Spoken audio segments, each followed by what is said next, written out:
Hello gamers, far and wise is your wise gamer. Hello the wise. Thank you for joining me, wise gamers. As always, don't forget to comment, like, subscribe, and stay wise. We're doing a Mortal Shell Enhanced Edition. Do you want to go through the suffering or just watch me? Stay tuned to find out what this game is all about. So, from my understanding, this game is like a Dark Souls. Didn't really get the grasp of things. All I understand is that you spawn as this. By the way, let me say the special edition is for the PS5. The graphics look phenomenal. Let me just start off by saying that. Phenomenal. I was like, wow, look at those textures. Look at that graphics. This game looks sick. So let's get that out of the way. Beautiful, beautiful graphics, at least during cinematic cutscenes. And then even during not cinematic cutscenes, I thought this was still really beautiful.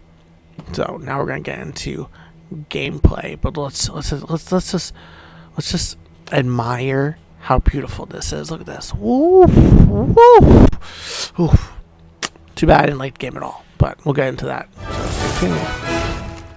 My wise gamers, you're probably thinking, well, what's the combat like if it's like Dark Souls? Is there a dodge? Yes, but there's also things and abilities. Like there's this ability called Harden, and you can double dodge. You can double dodge and harden, or you can harden and just take an attack. So there's hardening, and then there's your typical. So hardening is L2, and you get like super hard. You don't take damage, and then it breaks and stuns the enemy. So there's harden, and then there's your typical combat fighting. So I go grab the weapon, and then you have R1 is attack, and you have R1 harden attack. And I believe there's more abilities, but as you'll see later on in a minute. Apparently you host like a mortal shell, kind of like Warframe, but you're this weird spirit thing. So besides the fact, then you just free roam, which we're gonna get into that real soon. But my take on combat is I'm not the biggest fan of games like this, so for me to try it out was not very fun. I'm not really good at dodging or learning weapons attack, like enemies attacks and stuff like that. Also trying to use the harden, and it's not as smooth as I'd like. See, hardening while attacking. Well, one hold L2 to harden, and it kind of stops you. But then you let go of it, and you're able to swing again. It's just, And we're gonna have a lot of cutscenes of me dying, so we'll just catch that up on there. So that was the combat. As you can tell, I'm more of a hack and slash kind of guy. That's why I like Devil May Cry. The link is right above my head to go watch that video, which I think is entertaining. Not this one so much, but I get why people are fascinated by it in like this kind of game. It's but if I was to spend money, if I had the PS Plus Premium Edition, I'd play this game for free, and I liked games like Elden Ring and Dark Souls, then yeah, I'd play it. But if I had to put money down for it, no shot. So on to the next part. I'm just dying.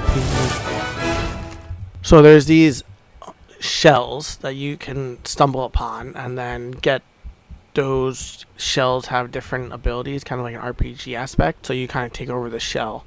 Then when you lose your health, you get knocked out of the shell, and time stops, and you have a couple of seconds, literally maybe milliseconds it feels like, to get back in the shell before you're dead. So that's why I thought it was kind of like Warframe, because you're taking over a random shell's dead body's host type thing. But it's not Warframe, because Warframe is much more fun than this, in my opinion. But that's my 2 cents. So now, see, I've inhabited this unknown cell. And then you pretty much just get thrown into the world, and you got to go adventuring. Now, the thing coming up on our left, we'll get there eventually, because I wasn't sprinting. Trying to admire the not scenery. So there's the mushrooms. You can pick up mushrooms, and then as you use items, you get familiar with them. So you get familiarity with them, which means that means they get more impressive as time goes on. If someone can correct me in the comment section below, that'd be great, because I don't personally know. I only played about 40 minutes worth of the game, so. But apparently all these items do stuff, and then your shell has fighting abilities and different stats. So there are different shells, which there's not many. There's only 6 different shells. And I'm supposed to go up there, but I can't ever play free roam games, so I kind of just roam around, and then I died a lot, which I'm going to cut all that right now and voice over it. So, wise gamers, enjoy my dying. So, I hope you guys are going to enjoy my death montage, because the next, I don't know, 6 minutes is just me getting in combat and dying repeatedly. Oh, here we go. So you get knocked out, and you have to run back into your shell in time, and if you don't, I didn't know what I was doing, so I kind of just died. That was my first death. I died about 6 more times before I turned the game off.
So here we are at the end, my wise gamers, for the wise review of Mortal Shells Enhanced. So as you can tell, there's different shells right here, and then here's all the unknown, here's the stats and durability and all that nonsense. So overall, not going to play this game again. I actually think I already deleted it off my PlayStation 5. So this is a no-go for me. But if, like I said earlier in the video, if you like Elden Rings type games, Dark Souls, any kind of game like that, Bloodborne, this game's a little wonky in the combat. I feel it's not as fluid or as efficient or smooth as those other games, but hey, it's beautiful looking. It looks semi-fun. I guess if you like those kind of games, you'd probably get into it. But for me, it's a no. I'm out. Not my kind of game at all. Just kept dying, and I kept running back, fighting the same enemies, and dying again. And it was like, for me, these kind of games are like banging my head against the wall repeatedly, over and over and over and over and over again, because I don't like to learn from them or learn people's abilities as much. There's different games like God of War above me in the head, above my head in the comment, that I will learn combats for, like with the King Trials and stuff, and the Valkyrie battles and stuff like that. I'll learn the enemies thing, but that's more easier to combo. Like, I can't counter people. I just have to dodge and hope for the best, or harden, which I don't. Look at me. I'm just sitting there hardening, and they're jumping me. I'm not dodging, and there's stamina, and there's just way too many things to take into account. So it's a no for me, wise gamers. Thank you for joining the Fortune's Bad Gamer Decisions. As always, do not forget to comment, like, subscribe. It really helps my algorithm to find help more people find me. So stay wise, everyone, and join me next time in the Fortune's Bad Gamer Decisions.